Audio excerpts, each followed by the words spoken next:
Hello বন্ধুরা, DBT status কীভাবে check করবেন? আসুন আমরা সম্পূর্ণ স্টেপ দেখে নিই।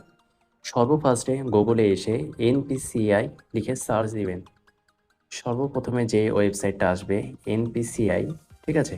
এই ওয়েবসাইটে আমরা সোজা ক্লিক করে দেব। ক্লিক করে দিবেন। তারপরে আপনার সামনে একটা এরকম ইন্টারফেস শো হবে। সর্বপ্রথমে যেটা করবেন, ওপরে ডান দিকে 3 ডট দেখতে পাচ্ছেন? ওই 3 ডটে ক্লিক করবেন, ঠিক আছে? 3 ডটে ক্লিক করার পর আপনার মোবাইলটাকে ডেস্কটপ সাইডে পরিণত করতে হবে। তো অবশ্যই এখানে টিক না থাকলে আপনারা টিক করে দেবেন, ঠিক আছে? তো টিক করে দেওয়ার পর আমরা একটু জুম করে নিচ্ছি। জুম করার পর আপনারা এখানে একটা অপশান পাচ্ছেন, কাস্টমার নামে একটা অপশান পাচ্ছেন, ঠিক আছে? তো আমরা এখানে ক্লিক করে দেব।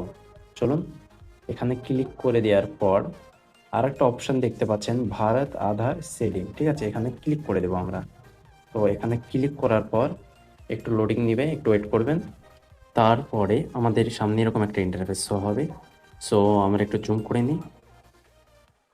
তো এখানে দেখতে পাচ্ছেন আধার ম্যাপেড স্ট্যাটাস, সোজা এখানে ক্লিক করে দেবেন, ঠিক আছে? তো এখানে ক্লিক করে দেওয়ার পর এন্টার ইওর আধার নাম্বার, ঠিক আছে? আপনার আধার নাম্বারটি এই ঘরে বসিয়ে দেবেন, ঠিক আছে? তো চলেন আমারটা আমি বসিয়ে দিচ্ছি। তো আধার নাম্বারটা বসানো হয়ে গেলে এখানে একটা ক্যাপচার ঘর পাবেন। ক্যাপচারটা শো না করলে অবশ্যই এইখানে ক্লিক করবেন, ঠিক আছে? এখানে ক্লিক করার পর অবশ্যই শো হয়ে যাবে। তারপরে আপনার ঘরে যে সংখ্যা আছে সেই সংখ্যাগুলো এখানে বসিয়ে দেবেন।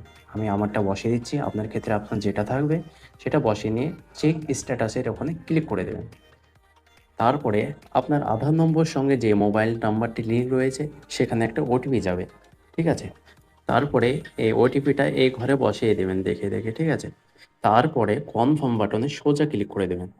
তারপরে আমার এই স্ট্যাটাসটি শো হয়ে গেল। আপনার ক্ষেত্রেও আপনার স্ট্যাটাসটি শো হয়ে যাবে।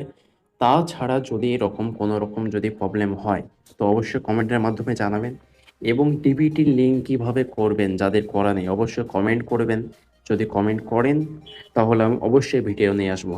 যতই প্রবলেম হোক আমি সব কিছুর সমাধান আপনাদের কমেন্টের রিপ্লাই পাবেন, ঠিক আছে?